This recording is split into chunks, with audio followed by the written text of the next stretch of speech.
Pour ça n'a été que la communauté est plus grande que l'église.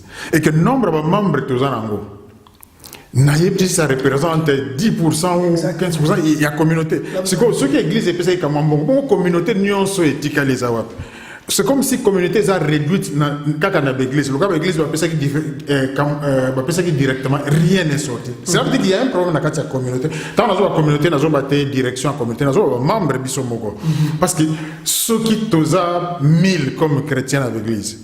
Mais la communauté est à 9000, 10 000. Mon bien, tout le monde bien. Ça c'est un EDD. On souhaite une décision où quelques-uns vont décider de travailler pour le peuple angolais ou en Irlande. Je crois que ça, en français, c'est louable. Les élèves ont encouragé que la communauté angolaise s'organise. Toutes les autres communautés. Mais où est les Combo Yangomoko? Il y a un thème de sa différence. Et ça, des bureaux au niveau de ça, dans le but pour la communauté angolaise, il y a la place à la communauté congolaise, la famille congolaise. Mais ceux qui m'ont tout ça pour ça, les Zaka Yangomoko, différence aux Zaka Zaka Combo.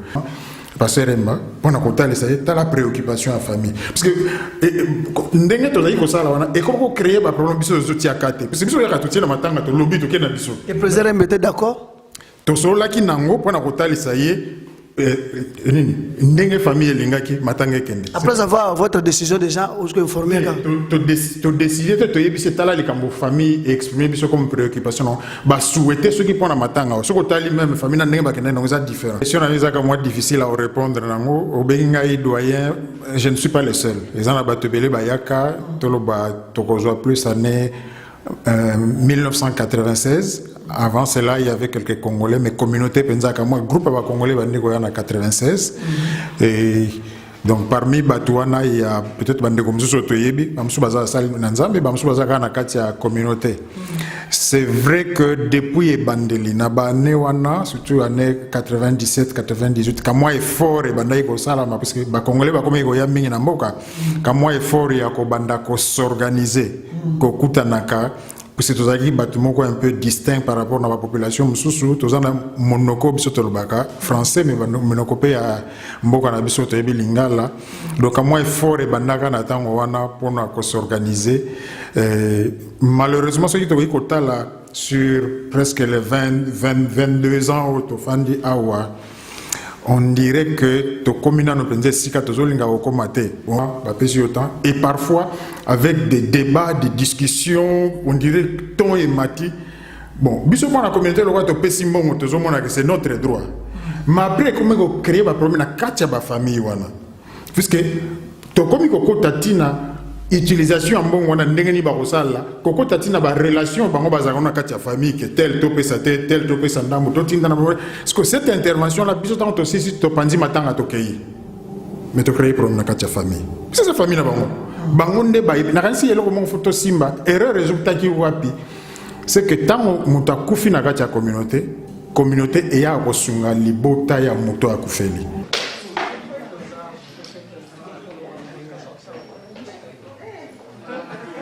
Fonctionner, ça ressemble à quelque chose. Et dans le cadre, étant donné que l'église est solide, c'est vrai que l'église est même sous ses alliés quand même. Est-ce qu'on ne peut pas aussi causer un peu plus il faut réfléchir sur le rôle de l'église dans la communauté. Parce que c'est là qu'on trouve les membres. Une collaboration avec l'église. Et là, on est pour que peut-être comme moi expérience l'église en général les anango peut-être comme moi masso l'église les anango bao baza d'origine congolaise parce que na l'église na biso zaka na ba congolais ba tabambo comme biso pe bazali. Comment est-ce que tu ko quelque part pour réfléchir ensemble pour faire avancer et locaux les communauté c'est pour notre intérêt à tous.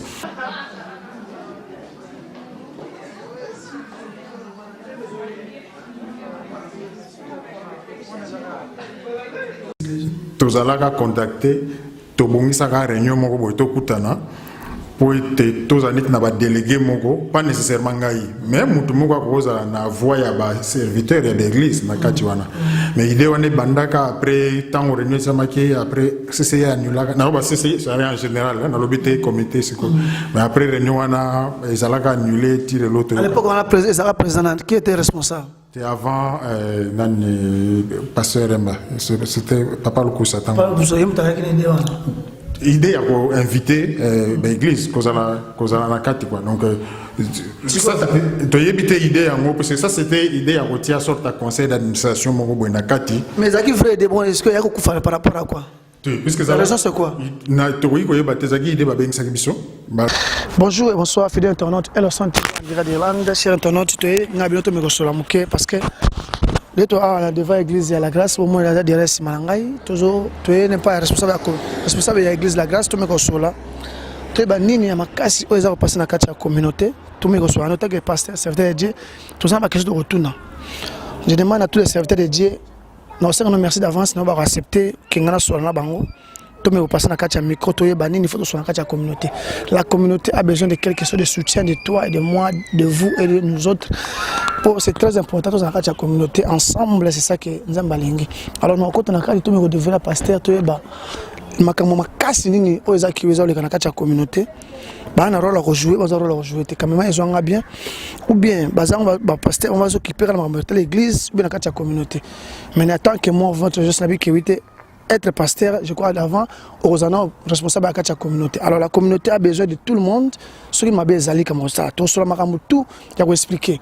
Aujourd'hui, les 14, tu vas continuer, tu vas bannir le pasteur Luki Yvon parce que Aza parmi les anciens, on est de la transparence. Mais tu reçois lango to eba nini to kota na kati ko senga na kota na kati to me ko na to eba nana linga sala mabe nana zo ya na kati mabe nana linga ko détruire communauté bena zo ya mulimo ya séparation na kati ya communauté mais ya makasi ezaki yo na ngai to eba nini photo sala ndeko va na kwa ndeko ta musika landa ba question na rotuna pasteur Yvon Luki to me ko yeba nini oya kanisa pour la communauté nini oya kanisa pour les autres pasteurs pe nini oya kanisa na bato azona division pe séparation na kati ya communauté. Merci Nabino toujours derrière caméra Rodrigue Waiki to kota na kati ah to na kati église de la grâce Dublin chez pasteur Luki Yvon. Merci Nabino to kota na kati.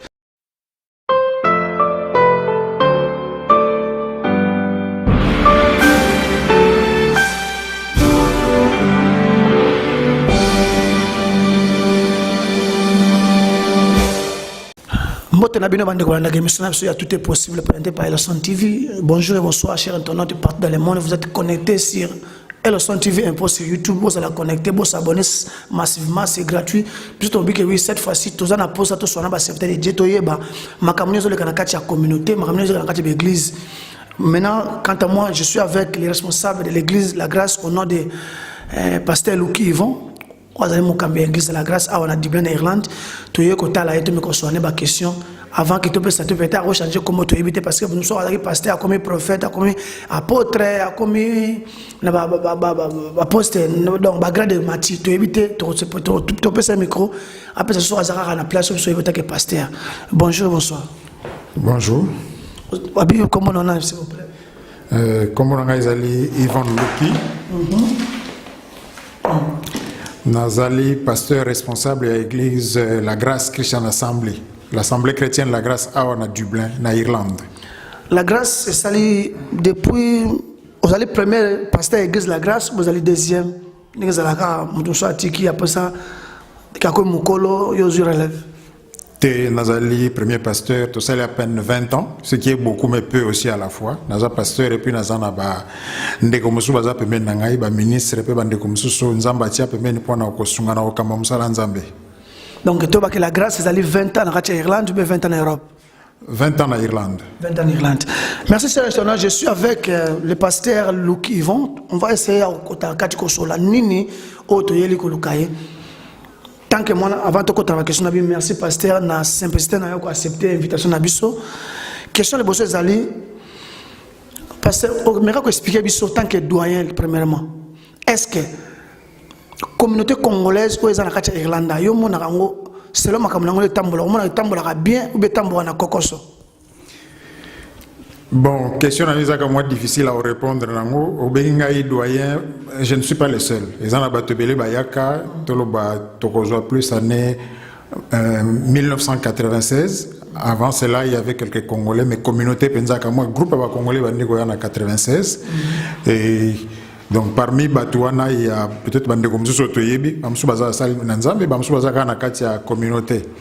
C'est vrai que depuis Ebandeli, Nabane wana, surtout année 97, 98, quand moi effort et bandai ko salama parce que ba Congolais ba comme ya mingi na mboka, quand moi effort ya ko banda ko s'organiser, ko kutanaka, parce que tozaki bâtiment un peu distinct par rapport à la population mususu, tozana monoko biso tolobaka français mais monoko pe ya mboka na biso to lingala.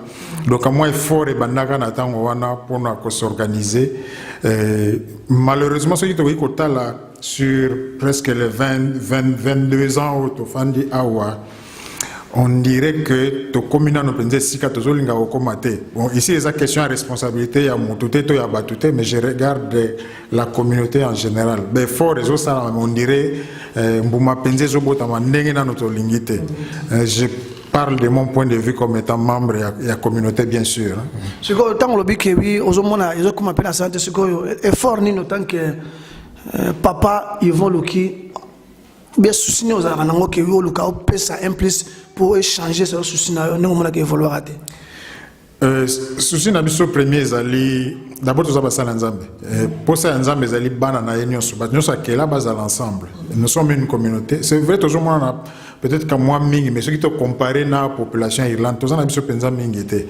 Ça vaut vraiment la peine, ce serait utile pour abiso cause à l'ensemble ko mais autant pour l'ensemble toyé bana ba problème to sungana kana tango eza difficulté mais total rappel à venir moko toyaki ezaka pona ko lekate to bandi pe ko fanda to bandi ko kola bana bandi ko botama donc il fallait to banda ko s'organiser total à présent mais total rappel à venir ensemble c'est vrai before et salami ezana bande ko ba mi pesa na mosalo etali ko kamba communauté toujours ba CCI mais avant CCI ils ont ba kombo monsieur ezalaki ne bandeli bon c'est le passé les autres ont na CCI et fort réseau sala mana bandeko mais ezala bango ezala biso toujours on dirait que résultat eza pendant nano ndenge singélité bon tous na kati ya CCIT comme personne na kati ya comité directeur à CCIT ezana bateau bazo sala musala wana mais comme membre comme bateau tous na comme expérience na mboka contribution à biso mingi ezali na niveau ya ko pesa ba suggestion ba idée par rapport na ndenge nini mosala éventuellement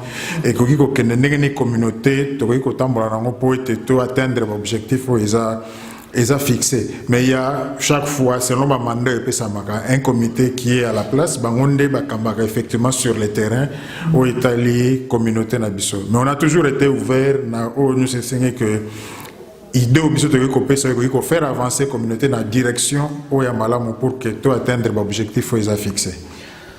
Alors, autant que doyen, nous continuons toujours à mon doyen parce qu'on a une expérience. Batu baleki leki belé o président qui ngani azawana timande sila ki parce que ngati ozawana ozomona batu na mais yo la place nota que pasteur. Alors, souci il y a papa Lokivon ndenge makamezo ki indépendant ndenge zo lingela te siko na minute oyo autant que pasteur est-ce qu'il y a une communication entre vous les pasteurs de faire quelque chose na ndenge sociaux na ngomona akivité et lo mozo zanga na kati ya communauté ya CCI bilo mozo zanga na kati ya bureau directoire ya CCI et lo mozo zanga souci le rose na est-ce que vous avez une communication na ba pasteur mususu qui vont créer stratégie de l'idée de faire quelque chose pour la progression de notre communauté. Ok, je répète encore, nous sommes plus en tant qu'individu. Hein? Donc, nous avons un niveau à établir la responsabilité que faut que nous et ça communauté na biso nyonso tous aba membre kati ya communauté tous na pour saper tambola ndenge to mona ba communauté mususu moni organisation au moni progrès so bosali sur 5 ans sur 10 ans moni que bosali ba pa eloko ezala kité avant et comme ko sala moni eloko ezako poussa mais na ndenge to bandaki to za ko tambola on dirait que progression ça na mapenda ndenge singélité c'est vrai contribution à biso essentiellement ils allaient à niveau à partager na de kobaza ko kamba ko apporter ba idée mais ceux qui t'ont apporté idée et ça biso tem to retient on a musala ils allaient de bateau baza ko kamba peu importe communauté comité plutôt où ils en place ba ngonde ba koye bandenge ni ko tient on a musala une chose est certaine c'est que na point de vue nangai c'est comme si tous en un moment où il faut qu'il y ait une réflexion sur la communauté ndenge ni to lingeta mbola sur le salamandene réflexion ça mara soki yo ozana posa ye azana posa ye kuna azana posa et que c'est zana comité ou dirige kango tant mo ba fandi si bato ba tozo mon dirait que tozo comme penser sika esengélité to kanisa non elo ni to iko sala elo ni to iko bongo la pour to avancer na repose exemple simple depuis to bandi ko yana mboka oyo. Il y a eu plusieurs initiatives, plusieurs tentatives il y a au sein de Congolais. Mais tant que on est avancé, après on dirait Bokiti, on dirait. Donc finalement, il faut se poser des questions. Mais pourquoi c'est là? La seule structure, il y a des Congolais, où il y a banda, petit le réseau fonctionner, c'est l'église. Les autres Congolais, n'importe quand. Aux ans à c'est déjà arrivé, Batou, Bakonjito, Bazol, Congolais, aucun autre dans l'église. Donc il faudrait que quelque part, à niveau il y a communauté, ceux qui ont bien CCI, peu importe comment tu as tout le monde réfléchir, mais qu'est-ce qu'il faut faire pour que tout comme un peu na communauté n'a pas au côté visible tant où ils ont que tout ça matanga. Hein? Que comme un peu l'église a comme permanence et activité là au besoin que non lundi vendredi peut ou qui que communauté ça va fonctionner ça va servir quelque chose et na cadre étant donné que l'église est solide, c'est vrai que l'église moi même sous ces alliés quand même, est-ce qu'on ne peut pas aussi causer un peu plus na il faut réfléchir sur le rôle de l'église dans la communauté parce que c'est là qu'on trouve les membres ndenge collaboration avec et le qu'on y ça pour que peut-être comme moi expérience ou église en général les anango peut-être comme moi masso et église les anango bao bazar d'origine congolaise parce que na église na biso zaka na ba congolais batabambo comme biso pe bazali comment est-ce que tu ko quelque part ko réfléchir ensemble pour na faire avancer et loko les communauté c'est pour notre intérêt à tous église est un rayon d'action nango et ça comme ça là na domaine moko boye et la communauté est englober tout le biso nyonso parce que l'église tous na kati ba étudiants bazana kati ba footballeur ba musicien ba journaliste biso tous na kati ya communauté. Donc, bien que nous avons bien que nous avons endimi, nous avons pour ça que la communauté est marché. Mais pasteur, mais la place on a peut-être pasteur qui vont mais d'autres pasteurs depuis qu'il était membre, il était comme chrétien normal de l'église. Comme on dit, bon, Dieu a fait grâce parce qu'on n'a juste personne. Si Dieu a fait grâce que nous avons appelé à comme ce pasteur exactement à écarter CCI. Moi je m'occupe de la place dans l'église na batunanga au moment que oui moi tant que la TV je sais bien que oui bandi mais pas une église na ba route na ka cessé ce qui peut être un souci mais l'autre pasteur je vois depuis comment la poste on a automatiquement pour na CCI bien communauté na mutu na à considérer que ce qui na ka église mais en dehors les églises exactes laisse tomber. Ok, na yozo va peut-être sur la guina batu to yoka gilka mona yoki amona ndenga ko yakomona neto mona watu mususu parce que lugina ba assemblée générale ba comme ça yaka mais les autres pasteurs autant que na kati ya communauté laisse tomber atika ko yete ils donnent des raisons est-ce que ça bien ou bien mal tous en kati ya communauté oyebi okoko wanga na communauté. Mais un jour, tu te retrouveras dans une situation où vous en avez pour sa communauté. Okay. Donc, je crois que tu tirer ma conclusion, nous quitter. Ce qui m'ont vu attitude, peut-être ça la raisonnement, parce que normalement, il faut qu'on approche Batou, qu'on soit là Batou, qu'on y mais pourquoi nous avons commune niveau? On a un exemple, ceux qui m'ont dans l'assemblée, dans l'obité que c'est comme ça, mais m'ont dans l'assemblée, toi, il y a une activité. Ma cambozo, les canons, on dirait que. La démocratie, tu fais tombe dans le bord le colo, demander comme ça on fait ça. Oui. Aux la démocratie, mais tout temps voyez, à un point de vue, il y a un la makambo. Tant que toujours monique belo nenge zalil, ils ont nenge yazo quand c'était nenge yazo lingate amibenda. Na lobité qu'à a raison, toi à tort. Et là on a l'ingénieur simplement que nabakawana, il faut qu'on approche mutu. Comme on en privé, parce que parfois, bon, tu assistes à peine à la réunion, c'est difficile, ceux qui ont 50, 100 binômes sur le point de vue, vous en attendez, c'est toujours ce qui est normal, puisqu'il y a la démocratie, mais peut-être 5, 10 personnes, c'est difficile pour la balle. Donc, alors que ceux qui vont approcher, peut-être au monde que non, on dirait réserve les amis. Na pemene na mopanzi a on attend peut-être à expliquer à exprimer et mais aussi à comprendre bino puisque parfois une sorte d'incompréhension simplement interprétation mabé après tirer ma conclusion men bogo sur à partager peut-être peine eloko yazo kanse eloko moko bien zawane ko sunga communauté si c'est le cas to ko zongo pour faire avancer musala. Voilà, troisième question à monsieur Ali en tant que pasteur, la différence ni bat oyo Tous allez kobenga ba membre ya CCI. Différence dans le sens Dans le sens que on a tout tout à l'heure. Quand un membre ya CCI na autre répéter sur mutu mususu azaki tango akomi na poste moko boye. Il na mutu ne CCI za sauter. Na mutu ne ko bouleka ke wite ma CCI talibango. Quand on dit que oui bientôt tout à l'heure s'il a trouvé un problème, il tombe le problème automatiquement dans la poste ya CCI. Alors autant que yo pasteur, autant que yo doyen, autant que yo papa na kati ya communauté en Irlande. Et là on a pesa message on a pesa na bateau za kati rare ne loko wana. OK. Normalement question quelque part il faut réfléchir sur le CCI hein? Il y a plusieurs façons ya komona ce que tu as CCI mais la communauté normalement biso nyonso auto outi sika moko tant to sali communauté tous membres ça devait être normalement automatique mais il y a plusieurs façons ya organiser ba makambo to ko sala pe lingomba moko oiza batu ba outi sika moko mais o bazo remplir conditions boy ba onka ba ko sala membre c'est que ce qui n'a vu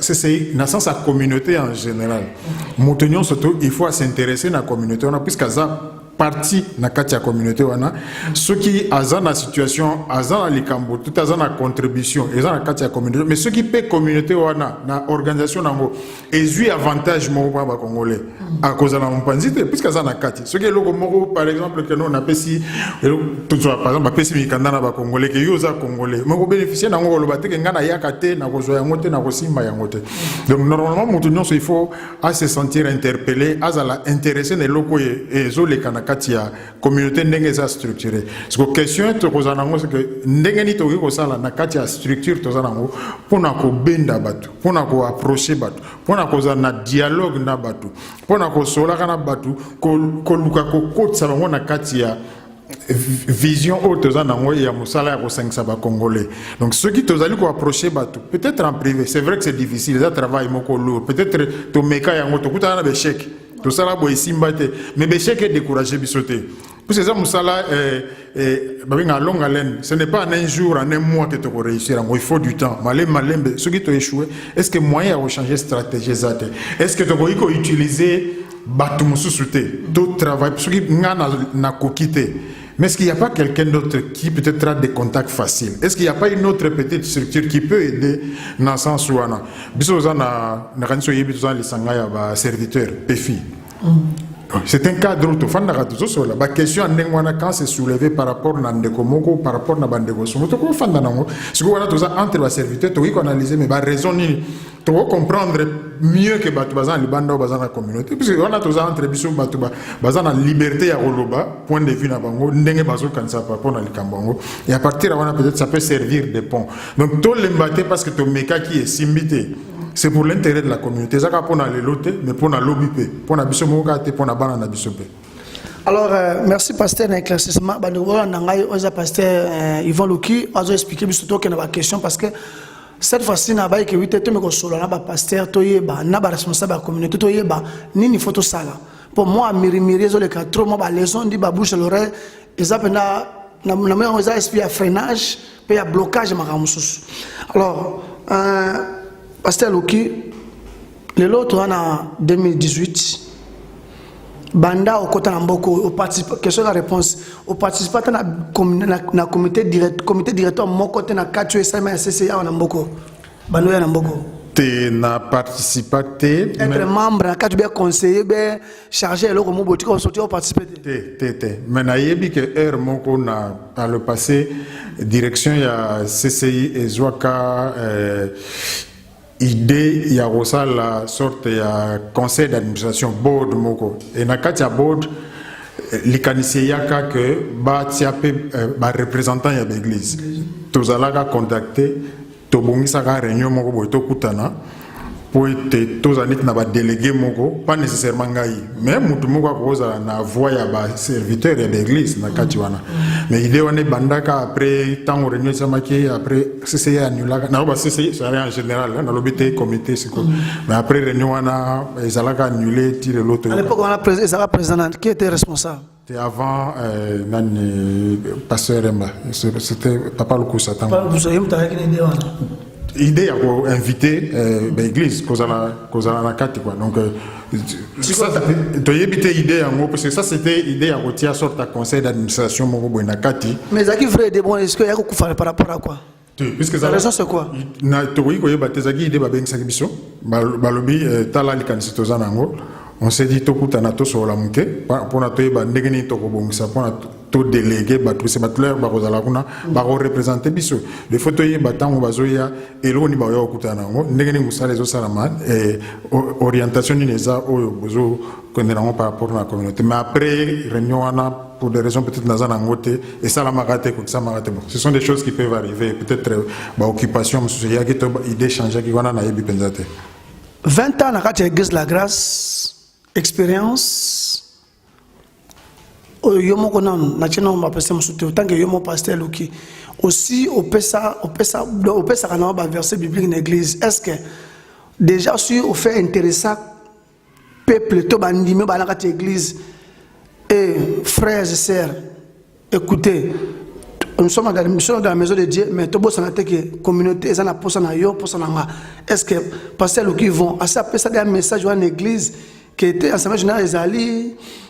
faut ba so ba bengi c'est bengi que moi 5 euros 5 pour que to na repesa parce que c'est yango des base est-ce que passer le cas ça sala yango ou bien sala yango question réponse ka bon normalement sur l'information et comme les biso un certain nombre besoin d'information ba sur que réunion ezali to assemblée ezali to passer yango mais na lobby to aussi m'a bien que et tal que c'est gâté toute autre information oui tali que ils ont intéressé biso parce que c'est vrai que toza na kati église mais église na kati la communauté en général toza bandimika kati l'église mais toza obligé toza appelé à témoigner na kati la communauté ceux qui information toza y a activité moko ya libanda et à l'église to monsieur c'est comme les biso officiellement ça veut dire que bamsou ba batindeli biso papier ba biso que non toza na activité boy to pesa ba information to kopesa yango donc là ceux qui toza information par rapport à leur ressemble ça tout ça la rang. Voilà, tu continues la question pendant que presque recité. Dès matin, tu connais le cas awa. Matin, il y a frère Nangai, frère Nabiso, notre frère que son nom repose s'appelle William Kawele. Ce qu'ils ont pour votre formation, pour notre formation, au Yébiningi, tu connais le cas. Ça veut dire que les gars, ils ont une communauté congolaise à Salakamakamouna. Et d'autres communautés en général, ils ont de Salakamouti. Tout le monde est pesa mais des pesa mais l'équité. Tout le monde a sous ce salami ah ouais pas ya papa n'a biso j'aime assez pour la question de papa. Cela veut dire stratégie, l'idée, la décision. Oh et salami qui aujourd'hui l'église est soit autorité ou bien permission de éviter.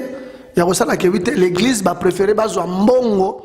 Oh, l'église européenne, c'est pour d'abord auparavant tout avons mon habitude de tout le monde a évité que soit matin à ceux allés l'église des Orambongo européenne ça la quatre communauté nous avons considéré on malobalayo mais tu comprends interne matin à balé compréhension côté qui a William oh yo pays sous ya pasteur ya papa so jamais c'est tout le monde y en l'idée décision et outil et pas ya quelques-uns pasteur ou bien et outil pas ya bureau à comité directoire ou bien outil et pas ya famille ya mowe qui va décider que oui l'église n'a pas encore l'accès au droit ya repère en mbongo et pas ya communauté a eu à passer annoncement comme d'habitude chaque jour tu peux savoir annoncement que le lot termine à 100 le lot termine à 300 à 400 tout le monde y a ça limité pourtant que peut prévenir que papa Jean maman matanga ne bane tina sur tout ça en église la grâce.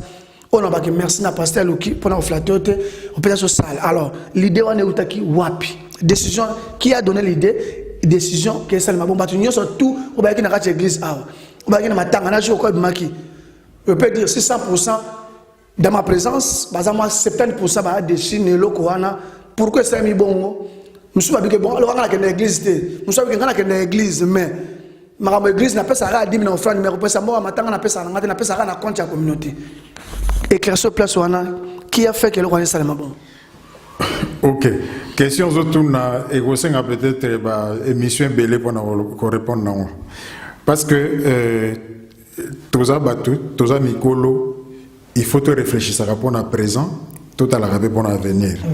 To bandaki na ba formule ya matanga c'est pas seulement bongo mais ce côté là ba matanga en général plus tozo poussana plus au banomona et banosa maso ndenge sengilité pour des raisons qui sont simplement objectives et l'homme ça est commis partout bato bazaka libre 24 heures sur 24 c'est libre au yape matanga boy bato bazaka 5 mais quand les ala qui full donc ça c'est une réalité ce qui tozo réfléchir to anticiper to mona makambo avant mais ndenge tendance zo kende boy il faut biso beto changer ndenge to kena matanga sinon te to comme na situation moko boy to fandi pe moto azate ça s'est passé na matanga ndenge tozo robela c'est la même chose pour Nambongo et go senga quand moko to fanda réflexion.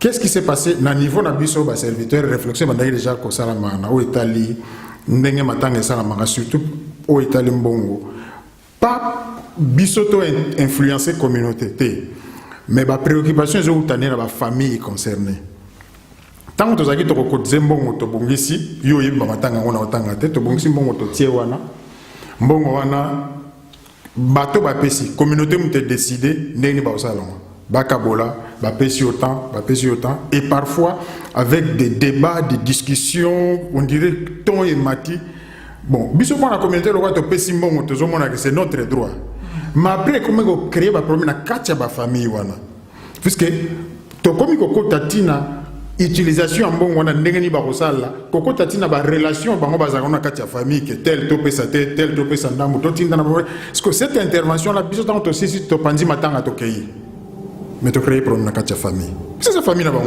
bango nde ba na kanisi yelo ko photo simba erreur résultat ki wapi c'est que tant muta kufi na katia communauté et ya kosunga libota ya muto akufeli ceux qui mutango za na libota tende communauté zu nyonso en main communauté muto za na libota na to ko iko remplacer libota wana te tozo ba décision en matière financière na kombo na bango et na matango to kutana biso zaki na même situation. Nous nous sommes longtemps entretenus dans la famille pour nous consoler les cambongo. Bah soulever qui préoccupation na bango tozo passer remba pour nous contaler ça est la préoccupation à famille parce que ndenge to zaki ko sala wana et comment créer ba problème biso zo tiakate parce que biso ya to tia na matanga to lobby to kena biso et président était d'accord to solo ki nango pour nous contaler ça y ndenge famille lingaki matanga kende après avoir votre décision déjà où que informer to décider to yebise tala les kambo famille et exprimer biso comme préoccupation ba souhaiter ceux qui prend matanga ce ko tali même famille na ndenge ba kende donc ça différent ba souhaiter en tout cas pour na bango makambo kende ndenge wana te et na kati ya masolo to solo na ba famille ce sont les familles que mbongo neti biso mutazo sambele pa na biso quand la famille dit que non mbongo na ce qui contribution à l'église boya opesa mamuko pa na biso qu'est-ce qu'on peut faire puisque to yende ko sunga bango to zo kunda te to logotie be bongo biso to te c'est parce que to mesana qui déjà na ndenge wana yango to zo mona on dirait choqué biso mais faut to ba na réfléchir est-ce que to ko continuer ndenge wana et ko za la moto monsieur lobi ko ne ko za mwana na yo na pesa na souhaiter te ko za ndeko na yo siko batu ba pesi mbongo bango nde bazwi neti charge ya makambo nyonso na ba décision itali ndenge makambo osala mais yo za wana ba non asa kama mwana ngabi boye nde ko sunga ngai boye ko pesa boye ko ide ngai na ndinga communauté nos décisions lelo ekweli ngai lobi ko ne ekwela ndeko mususu et c'est la même chose ko to kendeki na formule wana moko to koma mona ngona normal mais ezo bota ba problème et il y a des oui chaque famille ezana ba secret na ngoza makambo nango siko biso ko no kota tant to zo kota na ba media ndenge koma lelo bino bozo kanisa boza ko arranger problème awa et banzani na Afrique même baza déjà informé makambo nyonso ndenge zo alors quand la famille dit non te souhaiter que ndenge ce qui ndenge en tout cas tu vois parce qu'ils veulent pas que tu crées les bango problème à partir de l'Iwa Yandeko. Exprimer souhait na moto mais et ça bino biso to yende ko sunga bino. Ce qui to yena contribution ça pour na ko sunga bino. Ce qui bino bo souhaiter que bozo ngomba la moko to ko pesa bino. To zola ki na passer c'est pas une décision et pas une ambition mais c'est le désir de la famille elle-même. Famille est alibition compte tenu à ma kambo ezobota système wana.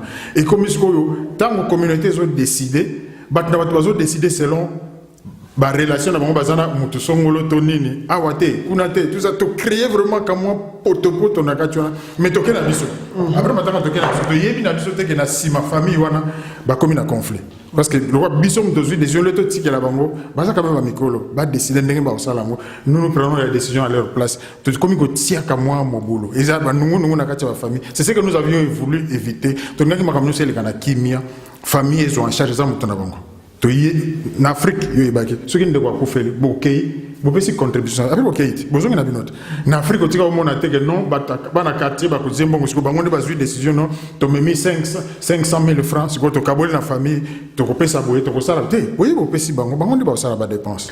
Na kati wana yo kiningo éclairci biso na osana bandeko o pasteur Luki azoloba ezo engagé pasteur Luki na responsabilité na epena azo éclaircir pour yo nanga to comprendre quand on bike oui ezaka mwana mutu on met ça la melakati na tongo yo na tongo mais c'est tité à déclarer donc notre système to maintenant on dit que oui mutu nyoso yo pesa mbongo na kati ya communauté zo informer chaque jour ba c'est une stratégie mais pasteur Luki quant à moi na osala tout possible à Luka responsable de la communauté na tout naye pour votre information déjà tout n'est idée à pesi wana déjà malamu to mabe parce que le moins au passé na carte passer Luki balobi que idée dans la pesi idée aux familles à pesi ma famille va pesi idée aux familles pesi aujourd'hui le lot et ça dit que par exemple papa ngazana bana 3 4 bazana d'église différent mais l'église wana pesi bambongo tu peux église mbapa église parce que l'église monsieur décidé que le roi azam de l'église bana montant va fixer. Tant que 50, 100. Donc, on va passer à PC automatique, tout le monde va accepter, puis on va d'accord, on peut s'en monter.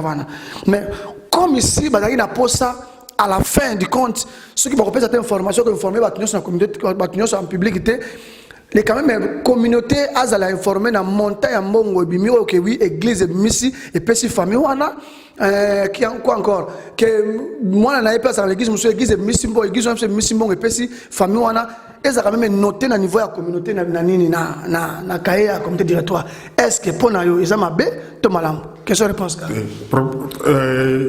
idée comme telle il y a besoin d'informer dans la montagne zamabete problème est d'utilisation et information na ucho lo babelo média na par exemple facile to cotiser 12 000 to ke na moto pesi na famille to yebisi bato moto a ju information a tenir na kin besoin ki 12 000 ce qu'on a kin kuna bazamba pour ça bazamba besoin mais ba yoki bino besoin ki 12 000 mais 12 000 bino mo boye ba dépense ya awa mutapoto azo comprendre 12 000 les en rien mais en Afrique ba yebi que ça na 12 000 ce ko ba sengi bozo pesa ngombo ngote mais vous créez conflit automatique donc cela veut dire que communauté ko trouver ba formule na ngondenge sengeli mais tout éviter un peu comme moi publicité de ça là il y a ngonde zo même bah est-ce que na kati communauté on ne peut pas avoir des gens qui peuvent surveiller par contre on a balanda mais c'est secret et tu na kati communauté mais ndenge tozo publier ndenge beke zo komaka en Afrique parce que etina mbongo te ba ngonde bazana pour ça mbongo siko ba yoka ke bozana mbongo or biso to yebi mbongo wana ba nyonga za nango kaka na mbongo wana ba charge no santerema kaka na mbongo wana makamuno so ya za kosala suki za société kaka na mbongo wana mais na Afrique ba kotala ka montant bango be ba lingi na montant na suki za 10 tout in a 5 tout in a 7 parce que bango bazape bakufeli pe mutu alors toko loba qu'on a biso sili mais après comme conflit entre batouana na Afrique non bozo ka mbongo to monaka ya moto yoka ka yango ba pesa ka bino 15 000 na 15 000 on a biso to zuka ka 1000 14 000 botu et bimisi conflit ni na kata mais biso tango na stocké na biso. Donc c'est ce qu'on voulait éviter. Mais ceux qui communauté ça na formule mo que makambo ça entre na kati avec des personnes responsables. Oh bah yebi ceux qui va auditer, ceux qui va vérifier les basal et tali communauté ça peut se faire à niveau communauté. Mais former né to ça na wana public. Bon, peut-être ceux qui vous informer na ba makambo et comment yo créer au monde que to comprendre benza côté na monde négatif mais biso to yeba kinde. Parce que merci pasteur parce que moi na kati de kamwa ngezala qui ça là que en d'autres termes, mutusu azo ko mbongo ou bien mutusu a préféré azumbongo. Pour le biso ba tozo déclarer avec éviter ata soki ba pasteur ba église on est pesi mbongo. Babi na considération à communauté parce que nous tous nous dépendons de la communauté. Babi bazo sengale que bire de comité est la que oui est à informer que oui église boye la grâce est mise au temps. Église boye réforme est mise au temps. Église boye ça est mise au temps. C'est ça leur souci au la communauté on a parce que ba mon commission de boye carte bango parce que quand ça l'église on boye carte bango parce que prévenir que ngama na kaya à 6 place na moni nous so na mboko 50 €. Mais tant ayo que information que église mise ki mona oze pesi mboko na ndenge na bango 5 que communauté yeba. Tant ayo na mo apesi 50 € tata. Oh maman papa na pesa 20 €. Mais à qui na boule pesa 50. Quand il a entendu l'information là automatiquement changé. Ce que c'est que 8 l'analyse n'a pas été je suis obligé de être responsable de la communauté pour quand même pasteur éclaircir biso bato ba olanda ba comprendre que oui ça on a raison parce que jusqu'à maintenant Bah, on comprend les caractères. Monsieur va monter, bah, on saboter communauté. Monsieur va monter comme ça que va passer, on dirait, bah, décider parce que bah, ça va passer pour la peuple, communauté qui est dans la église, l'église. Donc, comme moi, je comprends ce mot. Alors, comme moi, journaliste, au milieu du village, il y a une division, il y a une quota, il y a une passé dans la non, c'est là où bon, situation de côté dans que ce que nous avons fait assemblée à l'église, c'est normal que l'église n'aille soutenir. C'est ce qui est normal. 100%. Mais tout beau, ça n'a été que la communauté est plus grande que l'église. Et que le nombre de membres de Zanango, ça représente 10% ou 15%, il y a communauté. C'est que ce que l'église est pensée comme bon, communauté, nous sommes éthiques les awap. C'est comme si la communauté est réduite quand on a l'église. Le cas de l'église va penser que directement rien n'est sorti. C'est vrai qu'il y a un problème dans la communauté. Tant que la communauté n'a pas de direction, la communauté n'a pas de membres. Parce que ceux qui ont 1000 comme chrétiens à l'église, mais la communauté a 9000, 10 000. Mais ce que effort ni les salami dans la communauté, pour que non, dans l'église, basali koto, n'engé bango basali, n'engé famille souhaité, mais bisoté dans la communauté. Tout ça, mais on a bisoté. Donc, le moyen de passer dans l'église, mais dans la cotisation de payer yango. Il n'y a rien. Donc, c'est comme si on compte sur l'église. N'a pas que même mon église, n'engé ça est bloqué. C'est hasard membre, c'est tout à fait normal. Même s'il y avait 2 cahiers, n'a pas na pesi. Na compte l'église comme membre de l'église et puis la personne dans la communauté s'il y a une caisse donc c'est tout à fait normal et puis différence c'est comme on a entre moto assemblée à l'église et assemblée à l'église différence on est et ça c'est que les soumieux aux à la pembeni et aux différents moto à les bandes l'église bah ça là on peut moto à couper à mon appel que place à que na sangana tant que problème va soutenir c'est qui est tout à fait normal moto ça là na bossa accompagner mon a eu problème. Na moto ça ça accompagner en face a eu problème et ko connaître bien na kati accompagner beaucoup ba que non il faut token il faut ça la boy mais kuna pas ça la na accompagner a ku fait le bokei mais geste au ça la nègre ça c'est différent c'est qui est tout à fait normal na bateau basambela. Voilà, chers internautes, tu es beau à toujours connecté, tu es cité presque à la fin. Et ça qui, Pasteur Luki, tu es classé dans la communauté. Alors, Pasteur Luki, n'habite ce que qui et ça qui grand la communauté angolaise. Mais le lot a une famille angolaise. N'est-ce pas qui en question réponse là? Oui, na yoka qui président communautaire lobela qui ba poser comme moi geste na matango et le kaki autosaki na moi. C'est que n'enga on va décider ba longoli moi communauté ba checker ba ta famille angolaise. Selon yo une expérience au monde ngo bien tout monde ngo mabe. Ça c'est un EDD. On doit souhaiter nini na décision oyo quelques-uns va décider ba travailler pour la peuple angolais ou va venir en Irlande. Je crois que ça, en français, c'est louable, les élèves ont encouragé que la communauté angolaise s'organise, toutes les autres communautés. Mais au État, les combo, yamomoko, il y a une différence. Et ça, des bureaux au niveau de ça, dans le but pour la communauté angolaise, il y a la place à la communauté congolaise, la famille congolaise. Mais ceux qui m'ont toujours ça, les aga yamomoko, différence aux athées aux aga yakombo. Alors, malamingi la communauté a un problème, il faut tous en vision, ça c'est toutes nos communautés en général. Peu importe comment tu fais ça, mais tous qui te font ensemble, tu as la direction de ce que tu as les cicatrices, tu as je comprends comment on a la ndenge tu as pas boye puis tu as na gauche et puis boye abanane baza capable de resunga biso ko kamba biso ko leadership pour na mema biso na place to zokende andeko boyaza libre ndeko boyaza capable to tie bango bango nde ba mema biso. Le problème à Combo c'est bien mais ça dépend vraiment ça na et pour nga exemple dans le bataille importance mais c'est pas ce qui fera la différence. Bandeko basangani ba ça peu importe comment on va passer l'essentiel va avancer le bosso. Ce qui nous a conseillé au PSA simplement ba tirer peu leçon avec expérience na biso. To kuta na ba difficulté to meka to kweya to zonga sima to quel bosso ba tirer ba leçon pour na bango ba kende le plus loin possible. Ba comme appelle dit pour na biso comme moi modèle to ba na tala bangolé ba bandi sima na biso tala passer basali et au PSA biso courage to avancer. Merci parce que tu as parce que tu as chité presque na souka. Chers internautes, tu as une question parce que c'est très important dans la communauté. Famille angolaise, communauté congolaise de Kinshasa et communauté angolaise, communauté congolaise d'Irlande et famille angolaise d'Irlande et aussi communauté congolaise de Brazzaville, en Irlande. tous on a pour ça rassemble bateau sur la kati matanga na on peut ça passer un micro après ça message à souka pour la clôturer si la réalité est passée na kati matanga babi que oui toujours on a des cas où passer qui moins compréhension ne kamboye babi que oui ezaki mingi o matanga ya le gars na blachesta na so William babi que oui ezali kamboya famille na communauté to éviter alors tokei o papa j'aime c'est pour la babi que ezali kamboya ba pasteur na famille mais nzokande ezali que oui la décision va falloir bazwaki je ne sais pas, tu retournes à la responsable de la communauté, il faut même se dépasser à Lucas Bigavite, tant que Sola Gina, pasteur, passer à Lucas, dans mon relais, Zonga la qui responsable de la communauté, a informé qui. Alors, quand à moi, on a besoin que nous après ça passer un micro, après ça message dans toutes les trois communautés, ni a ma casse d'effort, c'est une ça. D'avoir le nom, mais pratique est très important. Tu vois, théorie, je vois le rôle, mais pratique est très important. Pasteur, après ça, un message dans la communauté congolaise. Ça un message dans la famille angolaise, ça un message dans la communauté congolaise de Brazzaville, ni ne sait pas ça pour 2018, pour bientôt aussi ça en 2019. Bon, pour la communauté congolaise, c'est vrai, tu as musika, tu as dit que tu as communauté, mais tu es découragé.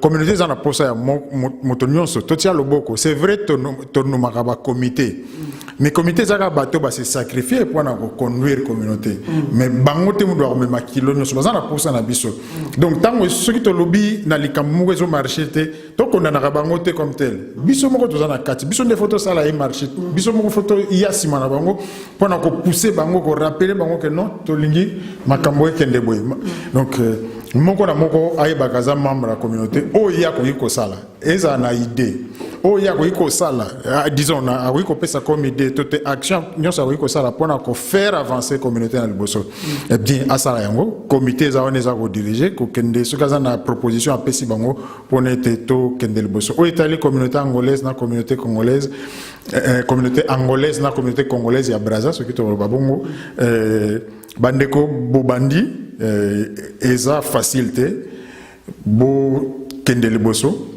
to sungana beaucoup de biso sur le terrain to zana bomoko to za biso no ba africain to partager avec expérience to sungana na sens ça système mutuellement li kamboze pe bangolais ba congolais bazali et pas ya Congo Brazza bangolais bazali parce que tous les peuples moko Centrafrique en Afrique centrale plutôt et tous les peuples loko moko kan ça c'est que lango biso ba mingi lingala et lo ba mina ba mboka wana presque nyonso donc communication et kosenga na ba interprète penzate pour la plupart des cas tokoyoka na biso na ndenge ya masolo donc tous a encourager ba communauté utiko banda ba kende liboso na kati na bomoko batala liboso baza la bomoko entre bango na kati na bango déjà et puis baza bomoko na ba communauté muso déjà ko exister et toko komatie sika to lingi to koma ko pesa lokomo na biso ba touti na mboka muso pona biso et pour na bana na biso ba botami awa voilà message na ko pesa pasteur Luki pour clôturer une question moi suka le PFI exactement atteint belé est-ce que na PFI wana tous les pasteurs sont na kati ya PFI ou bien quelques têtes. Merci pour la question. Tozali Kobunda, pour na pasteur, nous sommes pasteur baza effectivement nakati bazo travailler na biso, baza rosangana biso. Les hommes pasteurs mususu baza na volonté mais baza au monde ante pour des raisons peut-être à misala et à distance pour ces péfés ça pour na pays mobimba. Mais ça na pasteur mususu pe baza na libanda. Pour na ba raison ndenge bango bazali komone na makambo donc pour na biso appel les a lancé à tous les serviteurs mikolo tout comme ba jeune na kati ya pefi tozo qui peut acheter parce que appel ya nzambe même moi na muka ko ko zanango mais soko oyebi ke nzamba benga yo suye ya nzambe zali ke bato no so bazo sala la yeba na bomoko soki yo za na business na yo za na compagnie oko sepelate ke maçon na peintre baso la kate baloba na kate bazana conflit puisque empêcher Moussa n'a pas progressé. Au Golukabaza na relation malam. La même chose pour nos Italiens serviteurs. Tous bien après tous en abomoko, tous en aba rencontre. Je crois très bientôt tous en rencontre. Tous bongisa qui tous sur sur éducation à Bana. Pasteur Luki, si sans le pasteur Namboko, aux amout, aux pasteurs, aux amout. Aux attentes sur moi des 3 ans sur la raté beaucoup de ramingité. Bien vous avez tous les pasteurs sur la banque bien. Na pasteur ça ouvert na motonyo soto. Il y a pas problème dans le bannet ce que dans le sens il y a conflit ou incompréhension conflit moi tant moi vérité parce que les pasteurs mettons sur vérité moi mon dit me choqué à jouer à longue à l'église bien que na niveau ya ba serviteur naza ouvert na moto nyonso benga bango nyonso mwana muke mukolo peu importe position zaki na moi avant tout ça to ya na wito ba ke to za na rencontre to sur l'éducation bana parce que makambo zo sala mabana mingi bazobeba pas seulement bana libanda mais même bana basali on a aussi un pasteur ezali bon pour la bandi misiko peut-être moi ma conflit zanga à terme qui est bon quand on a bien en conflit bien en compréhension parce que le pasteur tam sous abili kambo mutona moi que ah côté le ngani ah ta côté ngani moi la quoi so pasteur moi que mundi mwana ke pour moi le pasteur minga so que moi mundi bazo compréhension parce mundi mwana ke moi pasteur kwa moi dans l'église a bomber na ya bonne na mundi mwana ke asola na est-ce que ça là pourquoi ils ont orgueil ou ils ont honorifique ou ils regardent mon honor. Je crois qu'il faut mais on a tout sur la peut-être mon comme suspendre au côté on a modindo tango to ya resembler to ya répondre à but mon to yebi ce qui to yebi le côté za ko luka to ça en sorte que et si tout ça me parce que simbelo moko église moko to que no okomona na mokilo makamnu c'est ça parfait ndenge yolingi donc il y aura toujours quelque part le moko ezotambolate mais bible ndezo sunga biso pona esika yozali na esika yozomona que saleté za wana peut-être présence na yo que aider kolongo la saleté wana et que solution ya kokima c'est pas vraiment la bonne solution parce que mingi ba kimaka ba bebisi pe relation na bango na nzambe donc toza wana pona kosunga na ceux qui vraiment ka ezali que moto azana problème bah monsieur a volonté naïe à moni à une décision finale à roya sur l'église et ça c'est autre chose mais ça monsieur une des difficultés to kutana to sur la point à robert dans des causes ça y est une relation ensemble. Merci cher internaute, merci pasteur pour accepter notre invitation. Merci beaucoup pasteur Luki. Et ça c'était pasteur Luki, n'habite pas ça mot de temps na pasteur pour le monde de la fin. Pour le mois pasteur Bambote Kaninge Zalak. On a passé mbote na pasteur nyonso mais on profiter parce que yo pesinga micro. Toza na séance to ko na notre tin de message pour la éducation bana et puis toza na eloko to bengi journée à ba serviteur. Mokolo mongo to kuta na ba salle nyonso ya Irlande na basi na bango quelque part to passer ensemble quand même na kati na bondeko. Toza moko na kati na Yesu. To éviter la distance, c'est vrai, bah occupation misala, mais atta une journée na neto sacrifier on cause à l'ensemble comme basal naï et si ka songolo to kopona. Merci beaucoup. Merci, c'était pasteur Luki avec Elson TV toujours votre émission tout est possible. Ezaki pasteur Luki to mega sur la naïe makambo ezalaki ozo le rangati la communauté. Tous en esprit à humble, tous en amour à simplicité, tous en amour besoin très important. La communauté a besoin de tout le monde, de toi et de moi, de vous et nous tous ensemble. Nous avons l'église la grâce. Nous avons évité de passer pour faire la porte de la là. Nous avons communauté congolaise de Kinshasa, ici en Irlande, et famille angolaise en Irlande, et communauté congolaise de Brazzaville en Irlande, nous sommes être ensemble. Pasteur Luki a apporté ma fleur dans toutes les trois communautés, mais tout est la théorie, tout est la pratique. Et moi je demande aussi à ma serviteur de Dieu, Pasteur Luki a tout que nous tous, qui sont dans l'église, qui ont source dans la communauté, ou dans la communauté. Donc nous tous, nous devons respecter la loi et les critères de la communauté où ils ont fait ça. Parce que sans communauté, il y a un en réalité, personne ne peut bien attendre monter un bon église et ça. Mais monter un bon la communauté, c'est tout le colo. Et mais après, oui, pour accepter avec présence de la communauté, ils ont toujours, et puis ça a toujours le quant à moi, je dis merci. Nous sommes connectés à Elson TV en direct. Derrière la caméra, c'était Rodrigue Waïk, de retour en place. Et ça a ma disponibilité à Moussala, merci à l'équipe, tout est possible. Merci à la production de la Mick Dioka. Merci à Maître Adou Antonio. Merci à Justin Lota, les bourgeois de Dublin. Et merci aussi à Willow Pelé, la Babi. Mon grand frère, on est ensemble. Les Cambouans, toujours. Merci aussi à Maître Géry Sangola. Merci aussi à Maman Sylvie Matabisi. Babi que Sama Sylvie Matabisi, et ça passe. Merci aussi à les sages et les plus sages. Papa Gibokwana, on est ensemble. Merci aussi à Maître Samabala Babi. Salon Chekina à niveau à Kavan. Ils ont continué car ma solo. Traditionnel, à l'obéta, Namindé, Nabanoa, Maître Samabala. Saisonna Tundes, Mtesa Moussala. Merci Nabino Mozalako. Merci aussi à ma grande sœur Vimbaki. On est ensemble, la sage qui mérite toujours. Merci aussi à Marceline Dimata, Babi la femme forte. La présence n'est pas paniqué pour la ligne. On est ensemble. Merci aussi à la réunion sur vos amis qui sont dans Elson TV. Vous abonnez-vous massivement sur YouTube na Elson TV Info, bien Elson TV Actualité Info. Vous allez connecter. Vous allez dans la communauté. Et bon dimanche à tout le monde. Tokuta no mbalasima. Maître Ado Antonio Olobinini. Maman Sylvie Matabisi. Pesa biso chance to sa musala. La musique du Yoka production Olobinini pour la solo ya 2018. Bientôt la tokota décembre. Stratégie d'année. Merci aussi à Mambo de Dublin, le retour en force. Mon grand frère, on est ensemble. Merci aussi à Serge Kodia, le patron Serge Kodia, on est ensemble. Biso ka musala. Abi bon retour, il y a mon grand frère Michel Mola, Jeff Congolais, on est ensemble. Avec bon retour aussi à mon grand frère Beken Umberto. Merci Nabino et tout le monde. Ciao, ciao.